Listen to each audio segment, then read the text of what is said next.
My name is Steve Blanford. I'm the state soil scientist with the Natural Resources Conservation Service with the Davis County Conservation District Soil Health Field Day today to try to stress the importance of soil health and how to maintain our soils. Again, that you as landowners know that soils is our livelihood for our businesses. So soil health, the ability of the soil to sustain its intended use. Hopefully these demos today will show you how soil health can help you strengthen your operation and use management that will take you into the future. You know, soil health has been around for a long time. It's been through several iterations. It started out as soil quality, and then for some reason they didn't like that name, and then they changed it to soil health, and that was kind of a big name for a while, and now it's regenerative agriculture. You know, whether you call it soil quality, soil health, regenerative agriculture, it doesn't matter. It's all the same concept. It's no-till, residue management, diversity of cover crops, and a living root 365 days a year. They throw a fifth caveat in there of animal waste if you can do it. The reason why we do soil quality, soil health, regenerative ag is first and foremost, number one, don't let anybody kid you, is to prevent erosion. And the reason why we do it is you can't farm what you don't have. If your soils end up down in the Gulf of Mexico, you can't farm them. You're paying $10,000 an acre to give them away. So that's what we're going to talk about. It seems like you can't pick up a farm magazine or go to a farm meeting or a field day or any of these national no-till conventions they have. I think the National No-Till Convention is now the National Cover Crop Convention. You know, it's kind of shifted gears, and that's about all they talk about at the National No-Till Convention, which is a good thing. Believe me, I'm not putting it down. But again, you can't pick up an ag magazine or go to a field day and not talk about soil health or whatever buzzword it is today. But a lot of people don't even know what that really means. And it means different things to different people. But again, what's the definition of soil health? I think there's a book definition, but I'm going to paraphrase it and break it down. The definition of soil health is the ability of the soil to sustain its intended use. The ability of the soil to sustain its intended use. And the key word in that sentence is sustained. And that just doesn't mean for me and my kids, it means for your generations and generations and generations. That's why they've kind of brought this regenerative agriculture in. We're trying to regenerate our agriculture so it's going to be available for future generations. And that's what soil health is all about. The ability of the soil to sustain its intended use. Again, it doesn't say intended use for agriculture. That's what we think of it as. You know, it could be intended use for roads or highways or buildings. But again, when we think of soil health in the ag community, we think of it as food for feeding the world, because that's what our jobs as farmers are. Again, I'm from here, grew up farming here, ran away for college in 1980, kind of never looked back. It's kind of like, you know, they ran me out of town and I couldn't come back. So I now farm on the other end of the state. We're kind of cattle farmers now. And I say we're cattle farmers. My wife and her cousins have cows, and I ride around in the gator and look at them and crap like that because I don't want to have to work that hard. But anyways, we're still in it. We still have skin in the game. When I get done talking about soil health, I'm going to talk about the importance of soils and kind of putting it in perspective, because just like people, not all soils are created equal. They're all different, and they have potentials and limitations, and you can't expect certain soils to do certain things. I don't care what you do with soil health. All right, and everybody likes, I always bring the apple with me, and everybody says, you bring in your apple, you're going to do the apple trick, you're going to do the apple demo. And I was like, yes, we're going to do the apple demo. That's kind of my ADD. I got to run through the lines there. But when we talk about soil health, it's producing food to feed the world. So the apple demo is kind of get everybody geared up to see the importance of soil and why soils are important to feeding the world. So again, we're just going to emulate this apple to be the world and how it relates to feeding everybody in the world. Of course, we know that 75% of the world is covered by water, so we're going to set that off to the side. Not a lot of agricultural production there. All right, of the 25 that's left, half of that is covered by mountains and glaciers and deserts, so there's not a lot of agricultural production there. So we're left with 1/8 of the world. 25% of that is covered with soils that are either too rocky or too droughty to produce food. Another 25% is covered with soils that are either too wet or too infertile to produce food.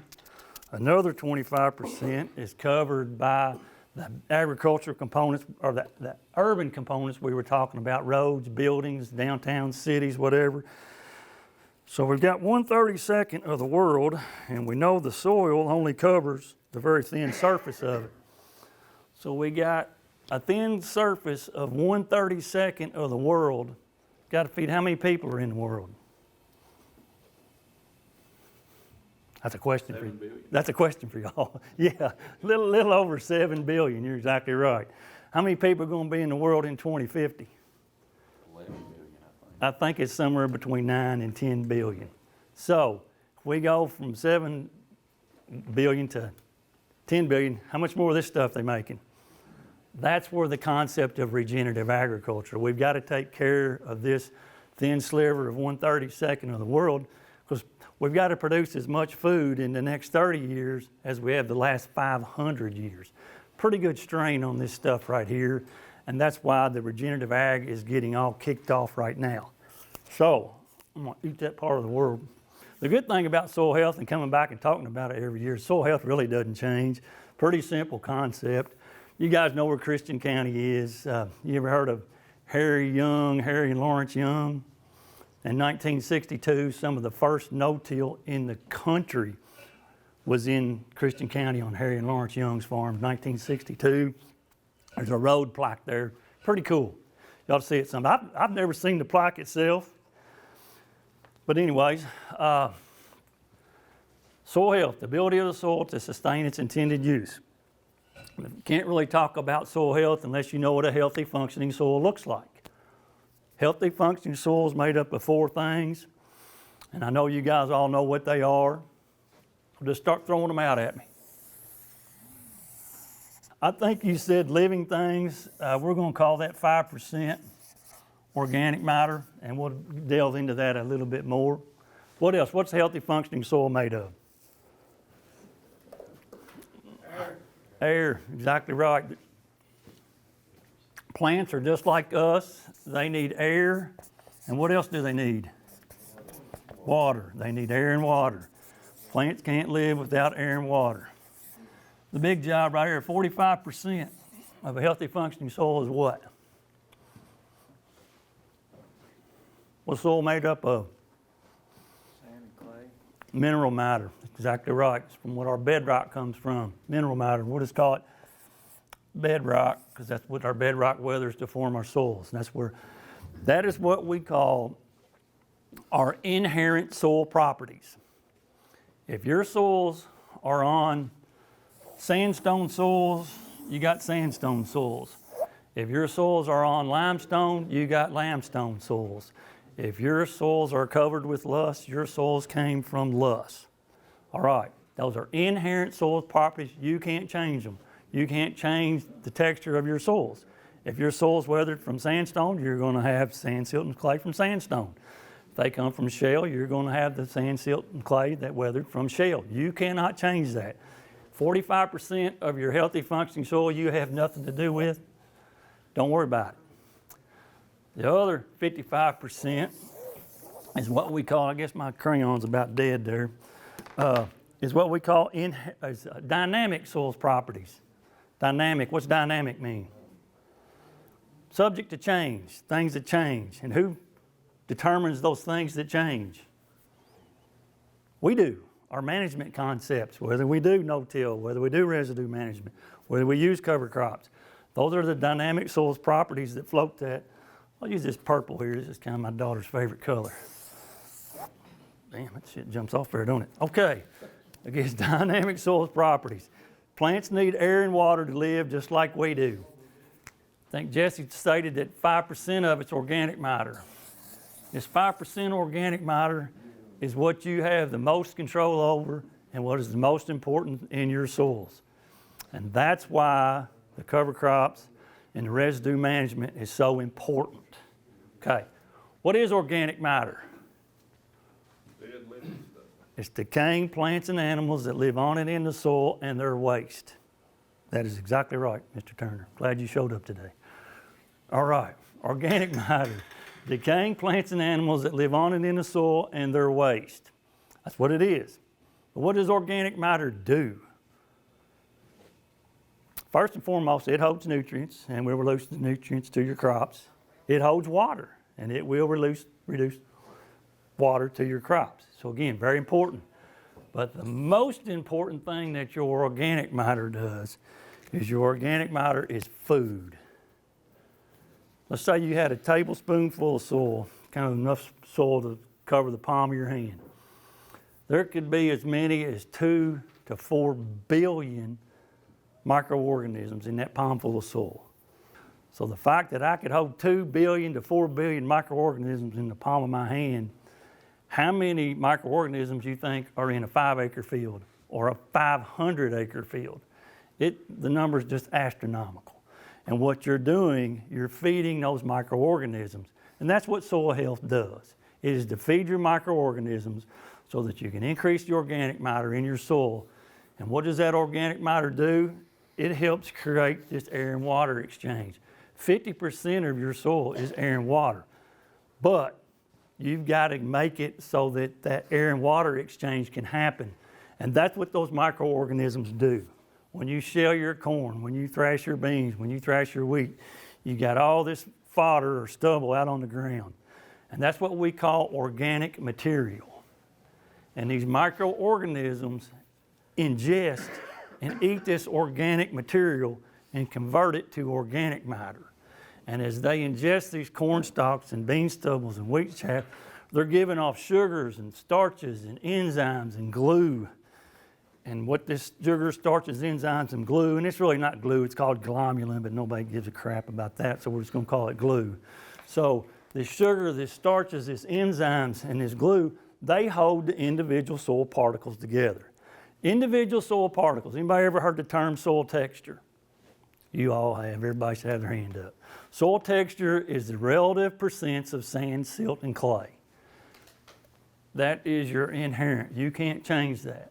The way those individual particles are held together is what's called soil structure. And soil structure is what the whole game is all about. You got to have good soil structure to create this air and water exchange. It's not just about air and water. If it rains and the water doesn't move into your soil, it ain't worth the crap. It's probably eroding your soils, and that's the number one reason we do soil health, is to prevent erosion. So you've got to create it so that the water gets into the soil. Okay, Mr. Givens. Soil structure, good way to think about soil structure. Let's say we got a 5-gallon bucket sitting right here. And in this 5-gallon bucket, there's baseballs and golf balls and BBs. And each one of those items represents soil structure, the way the soil is held together. Our soils are like reservoirs, and they're reservoirs for water because we all know that farming is all about the water. If you don't have any water, you're screwed. Think of 2012. Man, that's all you need to know. So we got this 5-gallon bucket here, and I dump a gallon of water on this 5-gallon bucket of baseballs, golf balls, and marbles. Where does that water go? In the airspace. It goes in the bucket. It creates the exchange of air and water. So again, that good soil structure allows that air and water exchange. Let's say I got another 5-gallon bucket right here, and it's full of finished concrete. Not a lot of internal structure in finished concrete. And I dump a gallon of water on that bucket right there. Where does that water go? Everywhere. And again, it's not getting into the soil. That's what our soils are. Our soils are reservoirs. And again, number one reason we do soil health, prevent erosion. This is erosion. This is getting water into our reservoirs. Again, our soils are our reservoirs. What if this was a 55-gallon drum? And Aaron was strong enough to pick up 30 gallons of water and dump it on that 55-gallon drum. Where's that water go? It goes in the 55-gallon drum. Let's say you had 55 gallons of finished concrete and you dump 30 gallons of water on it. Where does it go? It goes everywhere but into the soil where you need it. So 5% of a healthy functioning soil drives your air and water exchange is what farming is all about. You got to have the water or you're screwed. So you got to help yourself get the water. And when we talk about these 5 things of soil health management, no-till, cover crops, residue management, this cover crops and this residue management also blankets the soil, prevents erosion, prevents evapotranspiration, so you're holding more water in your soil. So it's kind of a double whammy going on right there. Let's run through some examples. And again, what these examples are is to reiterate what we've talked about so far. And we're going to go through them, and hopefully, you know, if you're a little thick in the head like I am sometimes, the more you see stuff, and you're going to say, wow, man. So these demonstrations are pretty cool, and hopefully we can see that everybody in the past has thought, you know, and I did the same thing. I'm in the same boat as you guys, so I'm not throwing rocks at anybody. So we're just trying to learn together. But we're going to have a couple. Perry, can you and Caitlin come up here and help me out for a second? We've got, this is our 5-gallon bucket full of finished concrete. This is our 5-gallon bucket full of golf balls, marbles, and BBs. And they look the same. They weigh the same. How you know? I ain't giving them to you yet. Do they weigh the same? No, of course they don't weigh the same. Why don't they weigh the same?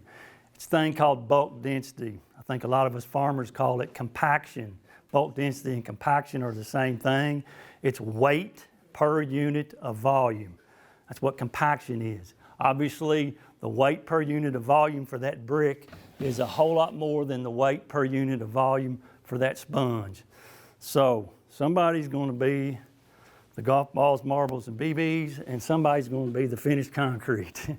And what we're going to do is we're going to make it rain. And these are 2 farmers, 2 young lady farmers that are knocking it out of the park. Fence row right here, okay? Same soil types. And that's what you always, when you talk about soil health or any kind of land comparisons, you got to make sure you're comparing apples and apples. You can't have the best soil in the county and the worst soil in the county and compare them because it ain't fair. So when you think about that thing, same soil types, fence row right here. Squeeze all the air and the water out of that thing. Not happening. Not happening. All right, Miss Piggy, squeeze that water and air out of it. Don't tear my sponge up, though. Everybody wants to tear my dang sponge up. They want to twist it and ring it around. But anyways, we're getting ready to make it rain. And this is exactly, you know, we're just going to play scenarios here. Let's say it's late July, your corn's coming on. And I was making room for you. so remember, golf balls, marbles, and BBs. You better scoop that out a little bit, Caitlin. This is your finished concrete. This is what we were talking about. There's your soil erosion. Okay. Just because they're good farmers don't mean they don't go to church. They both go to church. So they both get the rain in the afternoon. So the rain comes back. And Caitlin, there you go, girl. All right. Keep them things flat. All right, so what happens? It's the next day, the sun's out, the flowers are growing, it's pretty. So this corn is that pale green, the leaves are curling up, this looks like crap.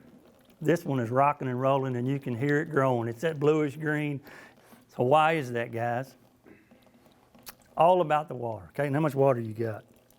Squeeze that joker. No.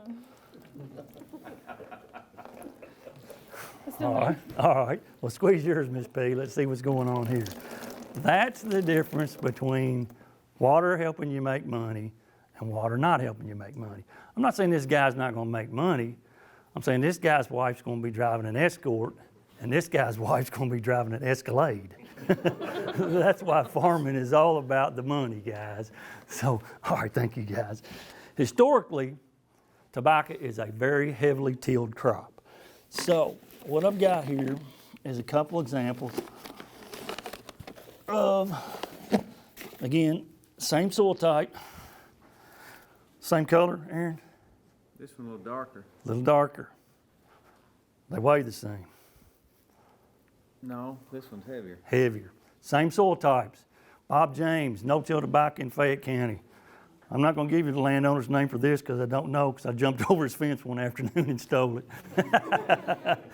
So again, on conventional tobacco, you know that we basically will plow it, We'll disc it 4 or 5 times, then we'll run a tiller box over top of it, and then we'll run a coulter packer over top of that because we fluffed it up too much and the plants won't stand up straight.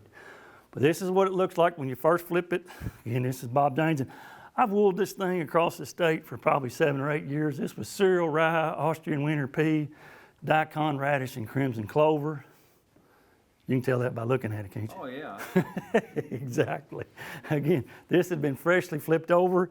So again, what a lot of these times our farmers will do, and I did it in the past, I've disked many a field, many a hours, creating what's called bug dust. Go out there and turn that field into bug dust. That's what we're going to do. We're going to turn this field into bug dust for conventionally tilled tobacco, and we're going to plant right into that. And again, when I say bug dust, I mean bug dust. That's your individual sand, silt, and clay, conventionally tilled. This is your golf balls, marbles, and BBs of your no-tilled. Again, that's what your soil structure looks like right there. So what is going to happen when we dunk these in these cylinders? What's going to happen to the brick? It's going to sink. Now, you guys ever watch Shark Week? I love Shark Week, man. I got my shark cages, so they're not going to sink. I'm going to save them from sinking. I'm going to suspend them down in here. So what's going to happen to this brick when I suspend it in this water?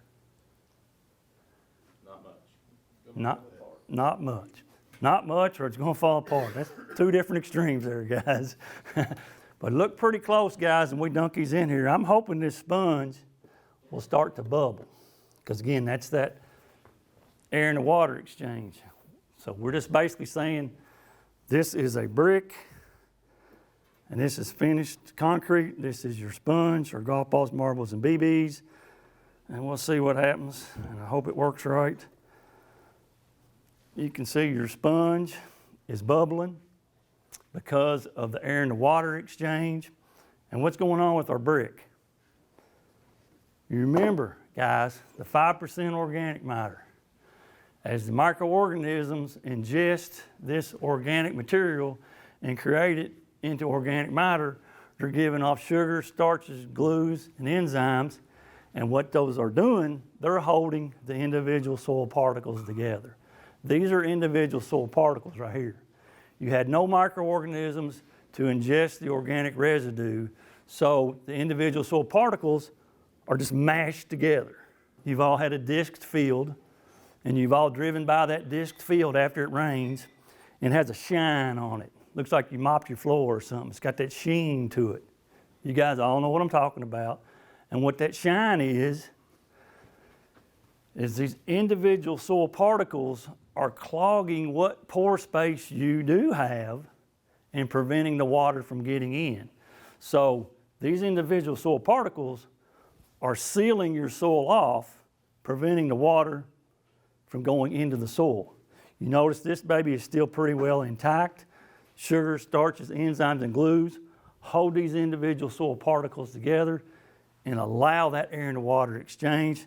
Same soil types, no-till tobacco, conventional tilled tobacco.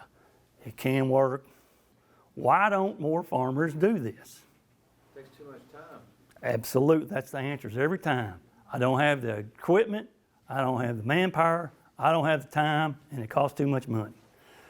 We've got the growing season to sow our cover crops and seed our cover crops. We don't have the time, we don't have the manpower, we don't want to pay $250,000 for a drill to run behind our combine. So we mounted these interseeders on Mark Turners and Cody rakes, and Quint Pottergy put it on the back of an Apache, and that kind of blew up in our face. That's another story. So these demos right here is why we did the interseeder study.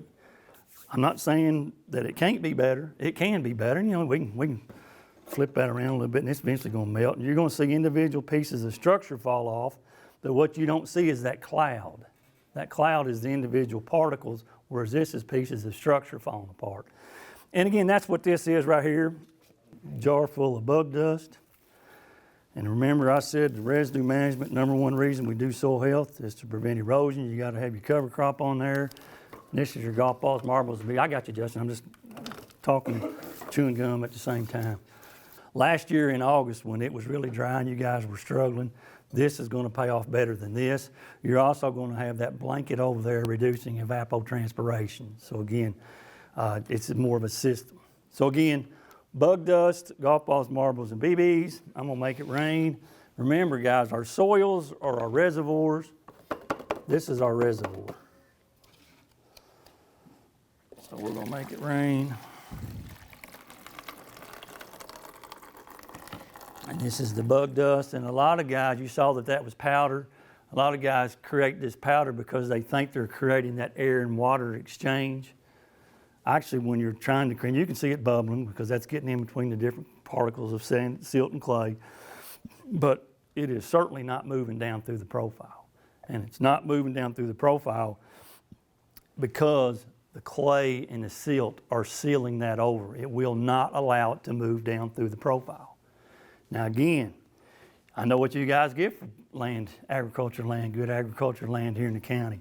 You know, as much as $10,000 to $12,000 an acre. And you're not all blessed with land that's as flat as this table. So that $10,000 an acre you got, where's it going? It's going to your neighbor. So again, another example, KSU's farm, Kentucky State University's farm. We've got some test plots going on over there. Again, this is one side of the fence. This is the fence. This is our conventional tilled. We're trying to go backwards to see what our organic matter is doing over time. We started out at about 3.5% organic matter. We're at about 2.5% organic matter here. We've maintained about 3.5% organic matter here. Again, stayed in pasture. This is conventional tilled, usually vegetables every year, whether it's sweet corn or pumpkin. We're gonna make it rain. Again, our soils are our reservoirs. You know, I always do this with the kids and say, you know, I'll drink this if you'll drink this. You can't have that. That's not only good for your farming operation, it's bad for the environment. It sucks for everybody all the way around. Soil health, the ability of the soil to sustain its intended use. Healthy functioning soil, you got to get that organic matter built up before you can get that air and water exchange. Again, like I was saying earlier, that's why I want to talk a little bit about right now is soils. You can't expect every soil to function the same. That's why soils are different. They're just like people. There's a group of soils with similar properties and behaviors. That's what's called a soil series. Soil quality or soil health, whatever you want to call it, is hard to build, difficult to maintain, and easy to destroy. That's exactly what you're talking about. You know, you've spent years creating this. 2 or 3 passes with a disc is this. It's hard to build and maintain this. It's a management system.